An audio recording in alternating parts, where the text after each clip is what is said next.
Anne hakkı ödenmez, sevmeye ömür yetmez.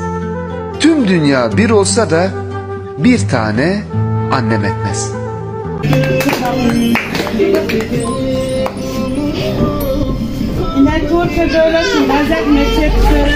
Oğlumuz kalmamada kanadına gelmemiz onu bakarak kanadım ben.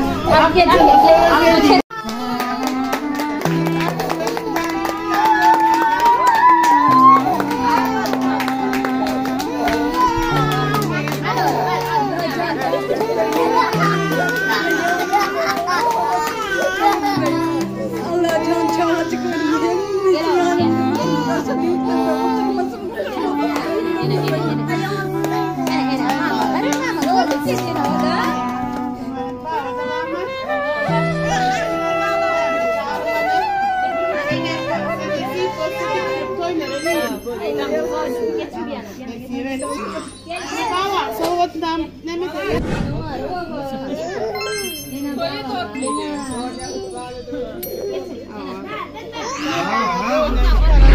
Babanın duasını al.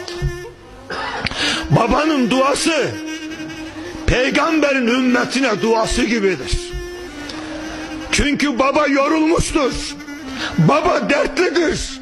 Baba sıkıntılıdır. Baba hep içten ağlar. Babanın gözyaşı pek dışa çıkmaz. İçin. Anne bir saatler Aydın anne çağlamız ha. Aydın. Siz Aydın Hanım bağlayın. Allah yalkasın. Beni silanına değil. Hudayçileri sıylasın. Allah can canlarınız sağ olsun. Başlarınız dik olsun. Hudacan vakti kutlusunlar. Kucağınıza basıp ağzınıza domancıklarınla inan atan gaylarınla. Hemdemiz bilecek olanı öyle ağzınıza oturuyor. Sağ olun Allah yalkasın çağırcıklarınız. Uzak yaşam bizim size tımı sürpriz hizmetlerimizin ardından mutluyuz. Seni canından çok sevecek birini arıyorsan hemen eve koş. Annen bekler. Zaten anneler hep bekler. Evde bekler, yemeğin başında bekler. Ömür gelir geçer onlar bekler. Fakat kendini sevdiklerine adarken tek bir şey beklemezler. Karşılık. Karşılıksız sevmenin adıdır anne. Anneler gününüz kutlu olsun. Anneslerem Aydınlar. Bu saatler.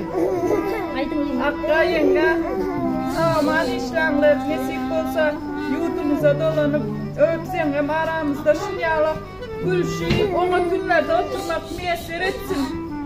Sağ olun. Anneslerem Aydın. Hakkı yenge, sağıman işlem, sağ olun benim yaşlıklarınız için. Bu getirin, dastavkan getirirlerim sağ olsun, bereket tatsın Allah can. Senin işi şinyalık günlerde oturmak nasip etsin. Sizlerim sağamandaydı gelin nasip olsa. Aydınımız olsun. Baba da bir saat açsa. Sağ olun.